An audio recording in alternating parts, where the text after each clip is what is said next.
નમસ્કાર મિત્રો, આજના વર્ચ્યુઅલ ક્લાસરૂમ ટ્રેનિંગ સેશનમાં આપ સૌનું હાર્દિક સ્વાગત છે. મિત્રો, આજના આ સેશનમાં આપણે સેપ્ટિક ટેન્ક તેમજ મેનહોલ્સ વિશે પીપીટીના માધ્યમથી સમજીશું. Septic tank. તો સેપ્ટિક ટેન્ક શું છે મિત્રો? સેપ્ટિક ટેન્ક એ ઘરથી થોડે દૂર બનાવવામાં આવતું સ્ટ્રક્ચર છે કે જેનો હેતુ શું હોય છે? ઘરની અંદર ઉત્પન્ન થયેલા ઘન કચરાનો નિકાલ કરવો. સેપ્ટિક ટેન્કની બનાવટ એ રીતે કરવામાં આવે છે મિત્રો કે ગંદુ પાણી લગભગ 24 કલાક સુધી તેમાં ટકી રહે અને 24 કલાકે ધીરે ધીરે ત્યાંથી પસાર થાય. જે સેપ્ટિક ટેન્કમાં આ જમા થયેલા જે ઘન કચરો છે એનો આપણે સમયાંતરે નિકાલ કરવો જરૂરી છે. તો આ કચરો ક્યાંથી આવે છે મિત્રો? કે જે આપણે ગંદુ પાણી સેપ્ટિક ટેન્કની અંદર મૂકીએ છીએ, જે 24 કલાક સુધી તેમાં રહે છે અને ધીરે ધીરે આગળ પસાર થાય છે. તો આ સમયે જે ગંદુ પાણી છે એની અંદર રહેલો કચરો ધીરે ધીરે સેપ્ટિક ટેન્કમાં નીચે જમા થાય છે, સેટલ થાય છે. સેપ્ટિક ટેન્કમાં રહેલા બેક્ટેરિયા જૈવિક ક્રિયા દ્વારા ઘન કચરાને પાણી અને વાયુમાં પરિવર્તિત કરે છે, જે કાર્બન ડાયોક્સાઇડ અને હાઇડ્રોજન સલ્ફાઇડ વાયુ રૂપે બહાર નીકળે છે. એટલે કે બેક્ટેરિયા જે છે એ નેચરલ પ્રોસેસ દ્વારા આ જે ઘન કચરો છે એનો નિકાલ કરે છે, એને ડિગ્રેડ કરે છે અને એમાંથી વાયુઓ ઉત્પન્ન થાય છે, જે કાર્બન ડાયોક્સાઇડ અને હાઇડ્રોજન સલ્ફાઇડ રૂપે બહાર નીકળે છે.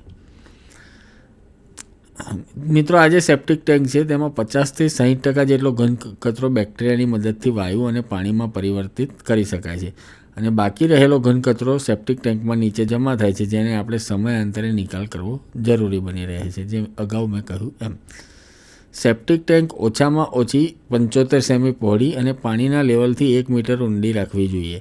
એટલે કે જ્યારે તમે સેપ્ટિક ટેન્ક બનાવો ત્યારે ખાસ ધ્યાનમાં રાખવાના મુદ્દાઓ છે કે જેની ઓછામાં ઓછી જે પહોળાઈ છે એ 75 સેમી આપણે રાખવી જોઈએ અને જે લોકલ વોટર લેવલ છે એના કરતાં 1 મીટર ઊંડી એને રાખવી જોઈએ અને લંબાઈ જે છે એની એ પહોળાઈ કરતાં 2 થી 4 ગણી રાખવી જોઈએ. લંબાઈ અને પહોળાઈનો અહીંયા ગુણોત્તર આપ્યો છે મિત્રો, કોઈ માપ નથી આપ્યું. પહોળાઈ તમે 75 સેન્ટીમીટરથી વધુ રાખવી જરૂરી છે, જ્યારે લંબાઈ જે છે એ પહોળાઈ કરતાં હંમેશા 2 થી 4 ગણી રાખવી જોઈએ અને સેપ્ટિક ટેન્કની મિનિમમ કેપેસિટી 1 ઘન મીટર હોવી જરૂરી છે. સેપ્ટિક ટેન્કમાં મિત્રો 2 કમ્પાર્ટમેન્ટ રાખવા હિતાવહ છે, જેથી ઘન કચરો સારી રીતે પ્રોસેસ થઈ શકે. જેમાં પહેલા કમ્પાર્ટમેન્ટની ક્ષમતા બીજા કમ્પાર્ટમેન્ટ કરતાં બમણી રાખવી જોઈએ. એટલે કે 2 કમ્પાર્ટમેન્ટ રાખીએ તો ઇઝીલી ઘન કચરાનો પ્રોસેસ થાય, ડિગ્રેડેશન થાય અને જે ફર્સ્ટ કમ્પાર્ટમેન્ટ છે એની સાઇઝ જે છે એ સેકન્ડ કરતાં આપણે ડબલ રાખવી જોઈએ. સેપ્ટિક ટેન્કની સપાટીની રચના, જે સેપ્ટિક ટેન્કની સરફેસ હોય છે એની રચના 9 લીટર પ્રતિ મિનિટના પ્રવાહને આધારે કરવામાં આવે છે. એટલે એ આપણે જે ફ્લો છે, ઇનલેટ ફ્લો છે એને 9 લીટર પર મિનિટના રેટથી કાઉન્ટ કરીએ છીએ અને એ પ્રમાણે આપણે સેપ્ટિક ટેન્ક ડિઝાઇન કરીએ છીએ. મળવાહીના રેગ્યુલર મેન્ટેનન્સ. હવે મિત્રો, મળવાહી જે છે, મળવાહી એટલે કે સુઅર, તો એના રેગ્યુલર મેન્ટેનન્સ કરવા જે સ્ટ્રક્ચર ઊભું કરવામાં આવે છે એને કહેવાય છે મેનહોલ્સ, જે આજના આ લેક્ચરનો બીજો મુદ્દો છે, મેનહોલ્સ. તો મેનહોલ્સ શું છે મિત્રો? કે મળવાહીના રેગ્યુલર મેન્ટેનન્સ કરવા માટે અને તેની અલાઇનમેન્ટ કે ઢાળ બદલાતા હોય ત્યાં તેની પાઇપલાઇન અથવા ડ્રેનેજમાં જરૂરી માપના છિદ્રો કે બાકોરા રાખવામાં આવે છે. જે સુઅર પાસ થતું હોય એના અલાઇનમેન્ટ બદલાતો હોય, ઢાળ બદલાતો હોય અથવા એ સિવાય પણ અમુક અંતરે બાકોરા રાખવામાં આવે છે, હોલ્સ રાખવામાં આવે છે, જેમાંથી માણસ સલામત રીતે અને સરળતાથી મળવાહી એટલે કે સુઅરને અથવા મળવાહીની જે પાઇપ હોય છે ત્યાં સુધી પહોંચી શકે છે. આ જે બાકોરા છે એને આપણે મેનહોલ કહીશું મિત્રો. આ બાકોરાનો ઉદ્દેશ્ય શું છે? મળવાહીની અંદર આપણે ઉતરીને એને મેન્ટેનન્સ કરવું હોય, સફાઈ કરવું હોય વગેરે કંઈ પણ કામ હોય તો આપણે કરી શકીએ એટલા માટે રાખવામાં આવે છે.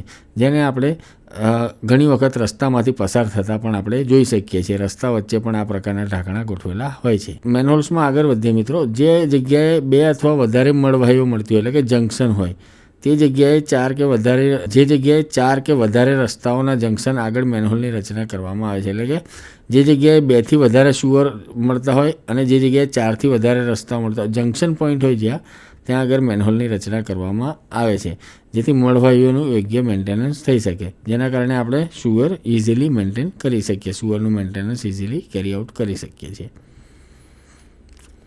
મળવાહી એટલે કે સુઅરની પાઇપ હોય છે મિત્રો, એના વ્યાસના આધારે 2 મેનહોલ વચ્ચેનું અંતર કેટલું રાખવું જોઈએ એ પણ એક સ્ટાન્ડર્ડ માપ આપણને આપવામાં આવ્યા છે મિત્રો.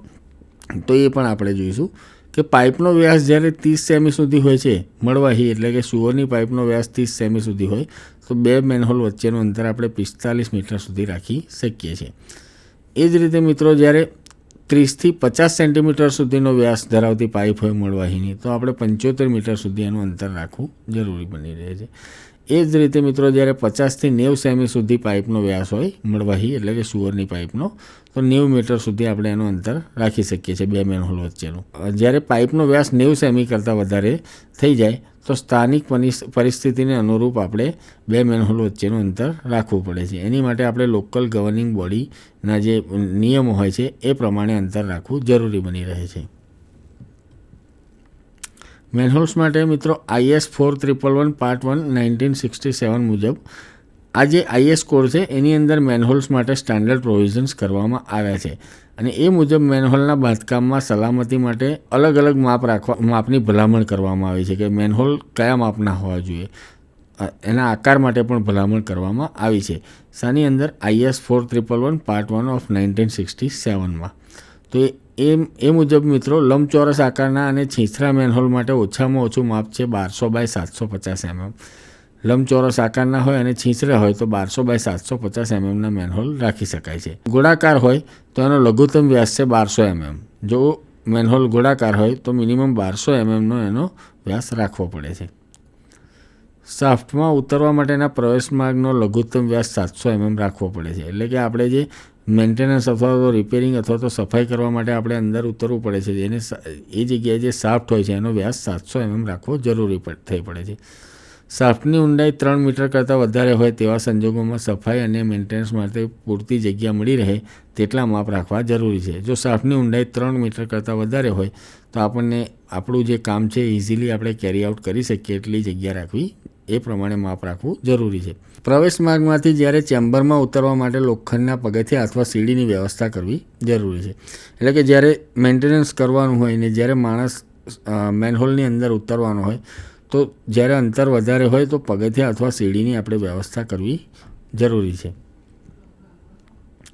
હવે મિત્રો આપણે જોઈશું મેનહોલ અલગ અલગ પ્રકારના હોય છે. તો મેનહોલના પ્રકારો શું છે તો એને આપણે અલગ અલગ રીતે વર્ગીકૃત કરી શકીએ છીએ. એમાંથી પહેલો એનો પ્રકાર છે ઊંડાઈના આધારે વર્ગીકરણ. તો ઊંડાઈના આધારે મિત્રો છીછરા મેનહોલ, સામાન્ય મેનહોલ અને ઊંડા મેનહોલ 3 પ્રકાર છે. તો એ આપણે જોઈશું. છીછરા મેનહોલ. તો છીછરા મેનહોલ જે છે મિત્રો એની ઊંડાઈ આશરે 75 થી 90 સેન્ટીમીટર હોય છે. તેને નિરીક્ષણ ચેમ્બર તરીકે પણ ઓળખવામાં આવે છે. ઉપમળવાહી એટલે કે સબસુવર ઉપર શરૂઆતમાં અથવા વધારે ટ્રાફિક ન હોય તેવા સ્થળોએ આ બનાવવામાં આવે છે. છીછરા ચેમ્બર અથવા તો છીછરા મેનહોલ ક્યાં બનાવવામાં આવે છે મિત્રો કે જ્યાં વધારે ટ્રાફિક ના હોય સુવેજનો એવી જગ્યાએ બનાવવામાં આવે છે. સામાન્ય મેનહોલ. તો આ પ્રકારના જે મેનહોલ છે મિત્રો એ 100 બાય 100 સેન્ટીમીટર માપના ચોરસ અથવા 100 બાય 80 સેન્ટીમીટર માપના લંબચોરસ આકારના અને આશરે 150 સેન્ટીમીટર ઊંડાઈના બનાવવામાં આવે છે.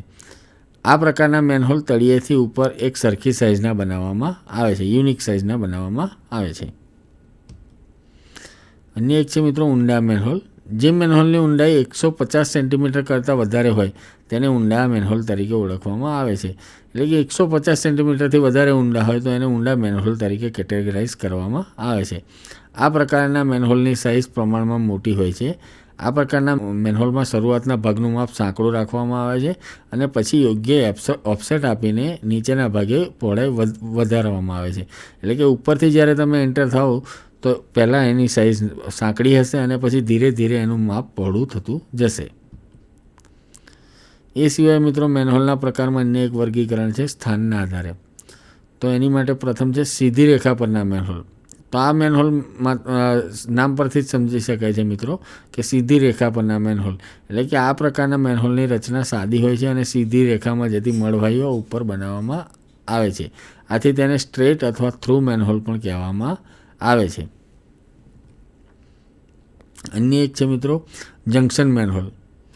જે જગ્યાએ 2 અથવા વધારે મળવાહીઓ મળતી હોય તેવા જંકશન બિંદુ આગળ અથવા મળવાહીઓની બ્રાન્ચ નીકળતી હોય ત્યાં આ પ્રકારના મેનહોલ બનાવવામાં આવે છે. નામ પરથી જ સમજી શકાય છે મિત્રો કે જ્યાં એક કરતાં વધારે મળવાહીઓનો ટ્રાફિક જમા થતો હોય એ જગ્યાએ જંકશન મેનહોલ બનાવવામાં આવે છે. એ સિવાય મિત્રો એક છે સોલ એન્ટ્રન્સ મેનહોલ. તો તો મોટા માપવાળી મળવાહીઓ ઉપર જમીન ઉપરથી સીધો જ ઉધ્વો પ્રવેશ મુશ્કેલ હોય છે. ઉધ્વો એટલે કે વર્ટિકલ, કે જ્યારે મોટા માપના સુઅર હોય અને એને ઉપરથી આપણે ઇઝીલી એક્સેસ કરી શકતા નથી, તો ત્યાં આવા મેનહોલ વાપરવામાં આવે છે. એ સિવાય મિત્રો અન્ય એક વર્ગીકરણ છે વિશિષ્ટ પ્રકારના મેનહોલ, કે તો એમાં એક છે ડ્રોપ મેનહોલ.